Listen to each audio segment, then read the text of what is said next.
ముఖ్యంగా చూసుకుంటే ఈరోజు 3 పార్టీలు పోటీ పడుతున్నాయి. ఒకటేమో కాంగ్రెస్ పార్టీ వంశీచంద్ర రెడ్డి గారు, బీఆర్ఎస్ నుంచి మన్నే శ్రీనివాస్ రెడ్డి గారు, మరి భారతీయ జనతా పార్టీ నుంచి డికే అరుణ గారు. ఈరోజు పాలమూరు ప్రజలు ఆలోచించాల్సిన అవసరం ఎంతకైనా ఉంది. బీఆర్ఎస్ పార్టీ గురించి ఈరోజు ఆ పార్టీ గల్లీలో లేదు, ఢిల్లీలో లేదు. ఆనాడు కేసీఆర్ గారు ఏమన్నారు, పార్లమెంట్ ఎలక్షన్లలో కారు సారు 16 అన్నాడు. కానీ ఈనాడు కారు సారు ఫరారే అయ్యే విధంగా పరిస్థితి వాళ్ళకి ఈరోజు వచ్చింది. రెండో పార్టీ భారతీయ జనతా పార్టీ ఉంది. డికే అరుణమ్మ గారు ఇక్కడ అభ్యర్థిగా నిలబడ్డారు. ఈరోజు ముఖ్యంగా మనము భారతీయ జనతా పార్టీ గురించి మాట్లాడాల్సి వస్తే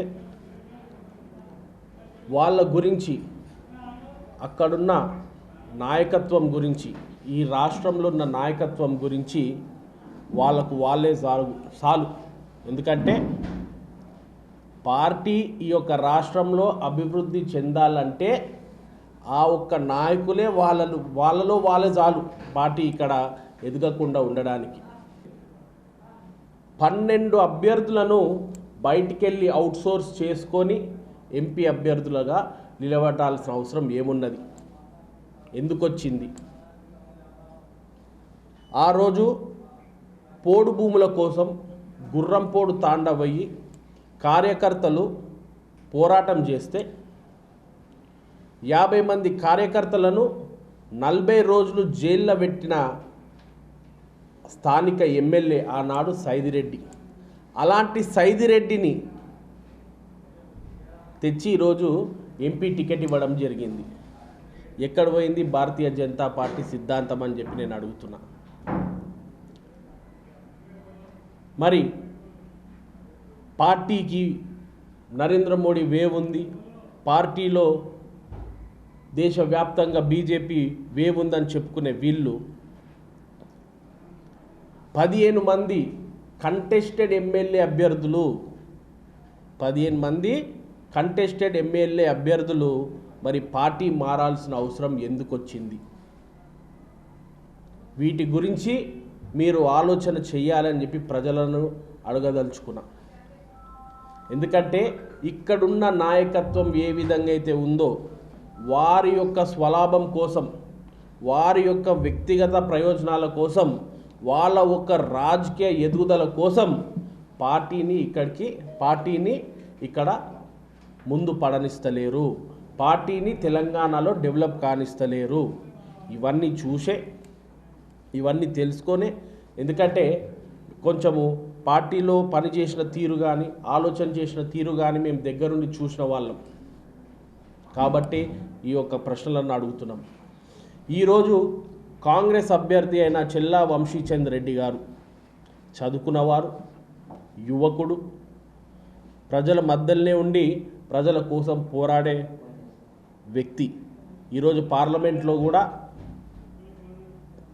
ప్రజల కోసము ఏ విధంగా అయితే కేంద్ర ప్రభుత్వం నుంచి ప్రశ్నలు చేయాలో, పార్లమెంట్కి ఏ విధంగా అయితే నిధులు కేటాయించాలో, మన పార్లమెంటు మొత్తంన ఏ విధంగా అభివృద్ధి తెచ్చుకోవాలనో అనే దాని మీద మంచి అవగాహన ఉన్న నాయకుడు చెల్లా వంశీచంద్ర రెడ్డి గారు.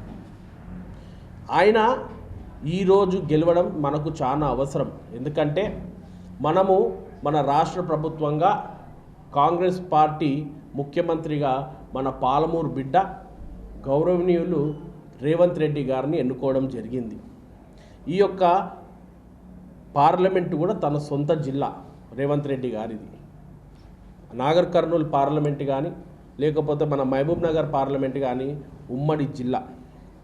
కాబట్టి రేవంత్ రెడ్డి గారి ముఖ్యమంత్రిగా ఈ రాష్ట్రంలో పరిపాలిస్తుండగా మనము మన పార్లమెంట్ సభ్యులని వంశీచందన్నని, మళ్ళీ అక్కడ నాగర్ కర్నూలులో మల్లు రవి గారిని గెలిపించుకోవడం మనకు చాలా అవసరం. ఎందుకంటే వీళ్ళిద్దరు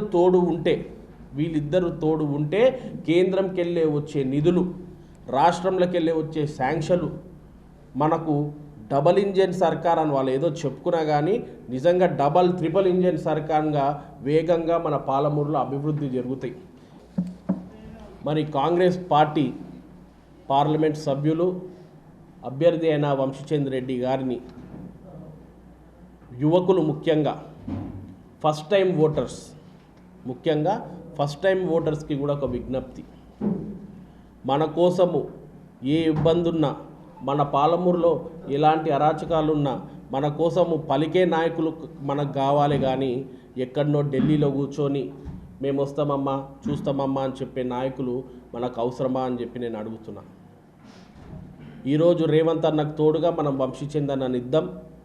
మనకు ఎలాంటి సమస్యలు వచ్చినా వంశీచంద్ అన్న ఢిల్లీలో ఉన్న, సీఎం గారు హైదరాబాద్ ఉన్న, ఇక్కడ లోకల్గా నేనుంటాను, మన ఎమ్మెల్యే గారు ఉంటారు, హర్షవర్ధన్ అన్న ఉంటారు, మన లోకల్లో కూడా ఎంతోమంది నాయకులు ఉన్నారు. ఏ యువకులైనా కూడా ఎలాంటి ఇబ్బంది వచ్చినా మేమంతా మీకు తోడుగుంటాం.